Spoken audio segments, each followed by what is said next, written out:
Лукашенко покрыўдзіўся на тое, што яго назвалі гаспадзінам. Ну ты меня господином не величай. Лукашенко падпісаў дакумент аб мабілізацыі. Мобилизовывайте население. Лукашенко абвяргае праваабаронцаў. У нас больше 20 тысяч сидельцев. И так называемые политзаключенные. Ці дапаможа беларусам ААН? Чарговая ахвяра бітвы за ўраджай. Малако ракою, жыта трубою. Розны падыход да каноплю.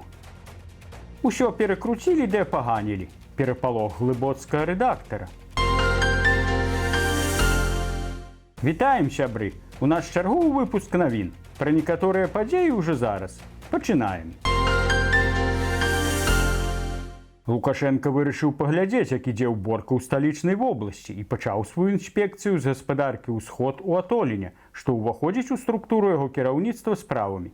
Ён спытаў кіраўніка сельгосппрадпрыемства Виктора Сулима пра ўраджай рапсу. Что тебе рапс дает в этом году? Господин президент, рапс планируем закончить уборку. Ну ты меня господином не величай. Пакрыўдзіўся Лукашенко на гаспадзіна, як вядомы герой Булгакова.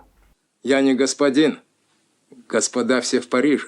Але, на шчасце дырэктара, ён не назваў Лукашенку панам, ці, крый Божа, спадаром, іначай адправіўся б туды, дзе да начальства звяртаюцца гражданін-начальнік. А пачуўшы ад Віктора Суліма пра ўраджайнасць рапсу, Лукашенко яго нават пахваліў. 55 центнеров. 55? Да. Ну, скромничает, конечно. Но чуть больше будет у него. Ну ты вообще молодец. А вось называць Лукашенку трэба толькі таварышам. Вельмі ж яму хочацца быць падобным на таварыша Сталіна. Нядаўна Лукашенко падпісаў дакумент аб мабілізацыі беларусаў.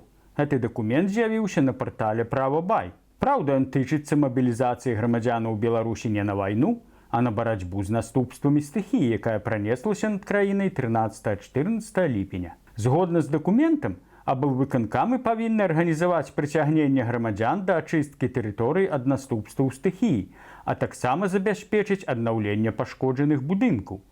У дакуменце не удакланяецца, хто будзе канкрэтна ўдзельнічаць у этой працы і якая будзе аплата за эту працу. И наогул ці яна будзе. Но это страшное явление. Надо сделать выводы. Бог нас тюкнул по макушке. Не знаю, правда, пока за что. Только тюкнул, но и пожалел. Поэтому сделайте из этого выводы. Ну вось, ужо не толькі народ вінаваты, але і Бог. На селектарнай нарадзе Лукашенко прапанаваў свайму міністру Кубракову выкарыстоўваць на працах па пераадольванню наступстваў стыхіі палітзняволеных. У нас больше 20 тысяч сидельцев.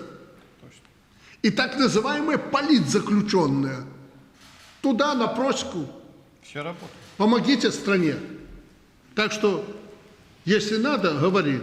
И горожан, и особенно этих дармоедов. Не тых ён дармаедамі называе. Сваім выказваннем Лукашенко выдаў прыкладную лічбу тых, хто сядзіць за палітыку. Калі ўлічыць, што ў Беларусі стабільна сядзіць больш за 30 тысяч чалавек, з яго выказвання выходзіць, што палітычных там каля 10 тысяч. Лідар руху «Салідарнасці разам» Вячеслав Сіўчык так пракаментаваў это выказванне Лукашэнкі. Эта лічба абсалютна правдападобная, в адрозненне ад тых лічбаў, якія прыводзяць праваабаронцы, якія гучаць і паказваюць весь трагізм сітуацыі, в якой апынуўся беларускі народ. Такім чынам атрымліваецца, што па палітычных матывах у Беларусі сядзіць насельніцтва цэлага райцэнтра. Тым часам праваабаронцы вясны паведамілі, што стварылі адмысловы гайд, як абскардзіць незаконнае зняволенне ў ААН. Паводле праваабаронцаў, любы незаконна затрыманы чалавек альбо яго прадстаўнік можа падаць скаргу ў рабочую групу па незаконных затрыманнях ААН. А вось Лукашенко лічыць, што ў ААН да яго няма ніякіх прэтэнзій. Пра што ён і сказаў у гутарцы са сваім прадстаўніком у этой міжнароднай арганізацыі Валянчынам Рыбаковым. Претензии какие-то Гутерриш предъявил нам. Ну, прекрасно понимаешь, находясь там, в Нью-Йорке, никаких претензий к нам предъявлено не было. Наоборот, положительно получили мы оценку. Таму скардзіцца ў ААН, вядома, можна. Так гадоў праз 5-6 эту скаргу там разгледзяць і выказаць сваю занепакоенасць. А як пашанцуе, то нават глыбокую занепакоенасць.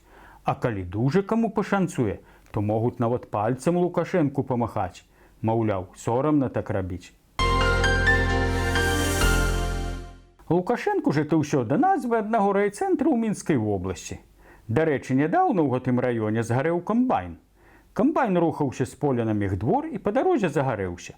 У выніку агонь пашкодзіў кабіну, рухавік, электраправодку ды левае задняе кола. А ўсё з-за таго, што не слухаюць Лукашэнку. Ганяюць камбайны туды-сюды. Не дапамагае нават тое, што кожны дзень з узды прыязджаюць супрацоўнікі МНС. Усё нюхаюць ды шчупаюць, кантралююць ды правяраюць. Зноў едуць ва ўзду. Падобна, туды ідзе і ўся іх праца.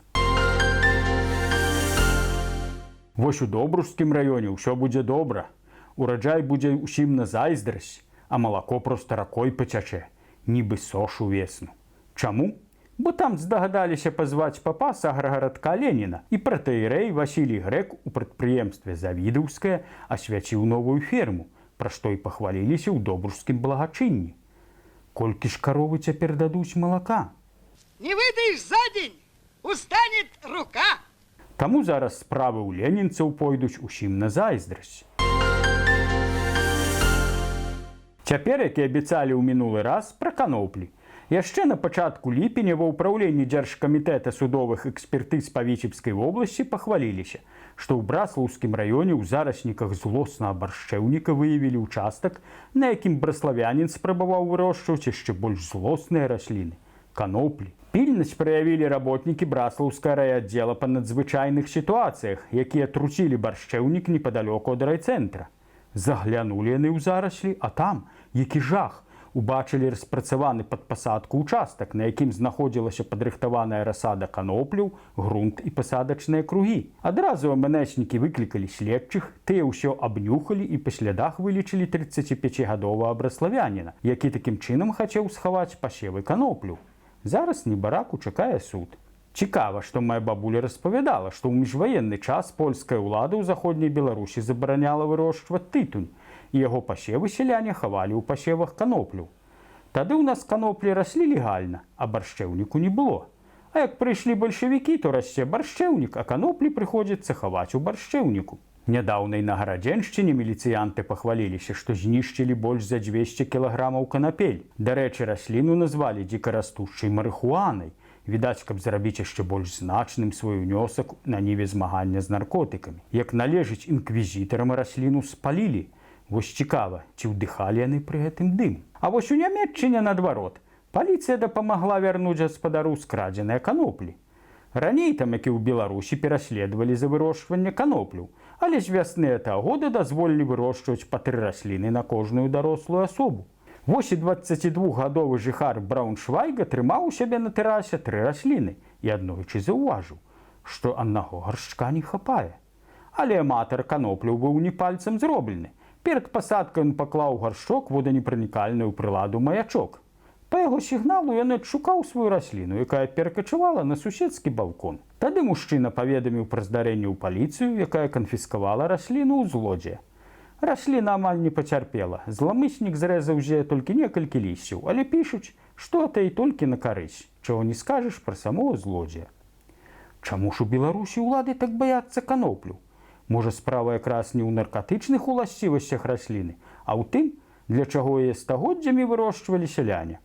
З канапляного валакна вілі вяроўкі, і лукашысты, відаць, баяцца, каб іх не выкарысталі так, як у гэтым атракцыёне, што зладзілі ў Мсціслаўлі. Вось і баяцца, каб гэты атракцыён не стаў сапраўдным. Таму і змагаюцца з каноплямі, як з самымі злоснымі ворагамі. Ворага ўдалося знайсці галоўнаму рэдактару глыбоцкай раёнкі Андрэю Панкрату.